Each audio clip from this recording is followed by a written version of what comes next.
కూడా ఎక్స్ప్లెయిన్ చేస్తూ parts of the body explain చేస్తూ పిల్లలకి మనకు internal and external flash cards ద్వారా విత్ పిక్చర్స్ చూపిస్తూ దీంట్లో వేరియేషన్స్ ఇంటర్నల్ ఆర్గన్స్ ఏంటి ఎక్స్టర్నల్ ఆర్గన్స్ ఏంటి అనేవి కూడా క్లియర్గా వాళ్ళకి చెప్తూ వాళ్ళకు ఓన్ యాక్టివిటీ కింద కూడా ఇస్తూ వాళ్ళు ఎలా ఇంటరాక్ట్ అవుతూ వీళ్ళు నేర్చుకుంటూ వీటిని ఎక్స్టర్నల్ అండ్ ఇంటర్నల్గా చూపించడము వాటిని వాళ్ళు అర్థం చేసుకొని ఆ ఇంటర్నల్ ఆర్గన్ సిస్టమ్ అనే ఈ పౌచ్లో వాటిని వాళ్ళు ప్లేస్మెంట్ చేసుకోవడము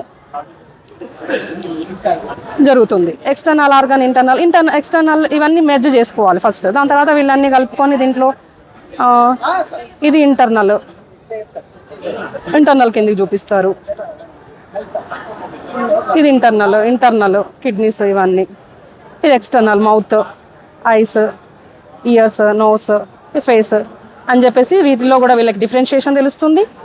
అలాగే వాళ్ళకు ఆర్గన్ సిస్టమ్ అనేది మొత్తం పూర్తిగా కూడా అవగాహన అవుతుంది. వాళ్ళకు కూడా లెసన్ కూడా పూర్తిగా అర్థమవుతుంది. Yes sir. అలా గ్లోబల్ వార్మింగ్ కూడా ఉన్నది.